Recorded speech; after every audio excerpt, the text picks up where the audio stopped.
What's up, everybody? P691000 here, and today we're going to continue with the creepy states urban legends. This one's Ohio. Got some creepy ones here, and I hope you guys enjoy it. So let's get into it. Helltown. The abandoned village, now colorfully known as Helltown, is purportedly teeming with crybaby bridges, spooked school buses, mass human sacrifice scenes, and a mutant python for good measure.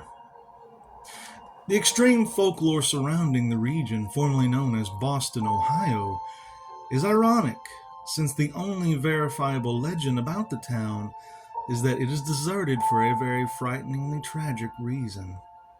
Founded in 1806, Boston Village's original claim to fame was its standing as the oldest village in Summit County.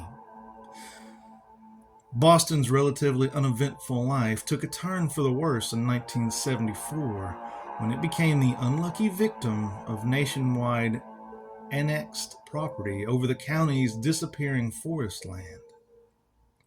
Using the laws of eminent domain, President Gerald Ford signed a bill that gave the federal government's National Park Service jurisdiction to take over the land for the establishment of national parks. The NPS decided that Boston Township would be the new home for a new national park and began buying the property of its longtime residents. The sentiment among citizens who had no choice but to leave their homes was expressed in a message scribbled on the wall of one of the houses. It read, "Now we know how the Indians felt." The empty homes were boarded up and abandoned, with U.S. no trespassing signs placed on them. The government quickly fell behind on its plan to create the park, and the village sat neglected. The remaining buildings, remnants of a vanished town, have created a fertile soil. The hellish aura of the area only continued to grow when the NPS acquired a dump in 1985. Rangers visiting the site became ill and covered in rashes. It was soon discovered the dump was highly polluted with toxic chemicals that had been improperly disposed of. The dump became a Superfund site. As of 2015, the NPS is wrapping up restoration of the area. There are a number of myths surrounding the vacant properties, but some have a little bit more durability than others.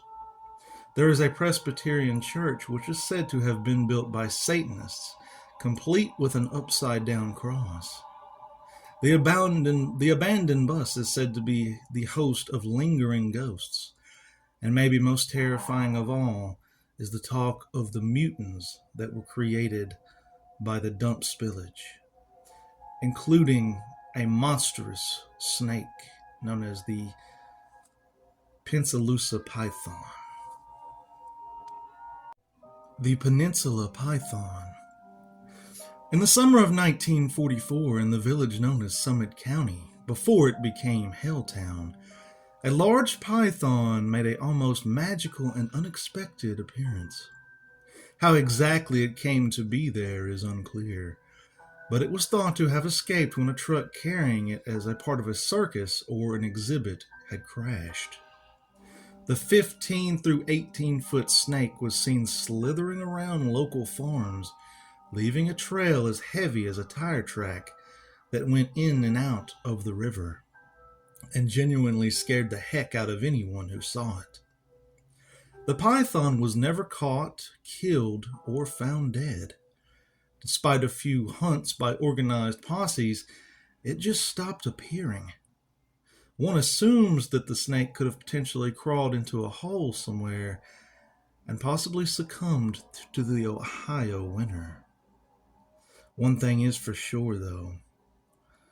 In 1944, this snake terrorized Summit County, Ohio. Walhalla Road. Legend has it that a mansion on Walhalla Road in Clintonville was the scene of a very gruesome incident several decades ago. Some say that while the man, the head of the house, slipped slowly into madness, he took his family down with him. Speculation surrounds how the family met their demise, but the story goes something like this. On a cool summer night sometime in the early to mid-1900s, Dr. Mooney sat down to dinner with his wife and children in their mansion on Walhalla Road. When their meal was interrupted by a phone call, Miss Mooney quickly grabbed the linen from her lap, dabbed the corners of her mouth, and raced up the stairs to answer the phone. Dr. Mooney gently put down his fork and knife and gripped the armrest of his chair, straining to hear the phone conversation. He could hear her giggling. It was surely another man, he thought, a younger, more handsome man who his wife had fallen for. He made his hands into fists and slammed them on the table, leaving the china quivering. His children jumped and slid their chairs back to leave, but not before Dr. Mooney grabbed them both by their arms. His strength trumped their thrashing as he dragged them into the woodshed, where he took their lives with an axe. He dragged the bloody axe inside and let it bang against each stair as he ascended the staircase towards his wife. After dismembering her body, Dr. Mooney hung himself from the bridge on Walhalla Road.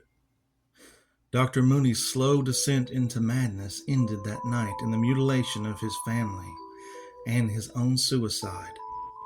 But many say his spirit has never left. Some say that every night at midnight, Dr. Mooney's silhouette can be seen swinging in the darkness, and the ghost of his wife can be seen walking down Walhalla Road, trying to catch a ride. Lake Hope Furnace. Quietly nestled within Lake Hope State Park are the remains of an old iron furnace. The crumbling walls of the furnace are evidence to the structure having long been out of service. But still, stories abound of a lonely watchman who still shows up for work on dark, stormy evenings. Simply standing in front of the Lake Hope Furnace brings back images of times long past. The furnace was in operation from 1854 until sometime in 1874, during a time when the Industrial Revolution was in full swing. A quick survey of local maps from this time period show an abundance of these types of furnaces, as well as many small towns that sprung up nearby. As time went by, however, these furnaces became obsolete and were closed down, turning the surrounding towns into ghost towns. However, the area is still rich with stories of spirits of workers who never abandoned their post. Legend has it that one of these workers still makes its rounds at the Lake Hope Furnace. The purpose of the Lake Hope Furnace was to process the iron ore that was gathered from the area's sandstone bedrock. The furnace operated 24 hours a day, and records show that at the height of its operation, the Lake Hope Furnace was churning out close to 15 tons of cast iron a day. In order to ensure the furnace continued operating at night, watchmen were employed to tend the furnace fires. These watchmen were also responsible for keeping an eye on the engine house, as to also protect it against people falling into the furnace. It is said at night these watchmen would light lanterns to aid them in making their rounds, which often took them up along a platform at the top of the furnace. Regarding the fateful night in question, there are several versions of what actually happened. One version says that the night was particularly rainy and stormy. The watchman, while walking along the platform with his lantern, slipped in the darkness and fell into the bubbling ore inside the furnace. Another version has the man being frightened by a bolt of lightning, causing him to fall, but perhaps the best known version of the tale, and the most romanticized, has the worker battling his way through a furnace in a fierce storm in order to make his rounds. The watchman refused to be kept from his rounds and would not wait for the impending storm to pass over him. As he made his rounds, lightning flashed around him, creeping closer with each strike. And as the story goes, the watchman was finally struck by a bolt of lightning and then fell into the furnace. While it is impossible to determine if the man was killed by the bolt of lightning or the ensuing fall, all concerned agree that not even death has been able to keep this watchman from making his rounds. It is said on particularly stormy nights the ghostly watchman returns to make his rounds. There have been dozens of reports of a dark figure carrying a lantern walking along the top of Lake Hope Furnace. Some have said that the figure continues pacing back and forth across the furnace until lightning strikes close by, which causes the figure to disappear until the next stormy night. The Ohio State Reformatory. The Ohio State Reformatory is the quintessential picture of a prison.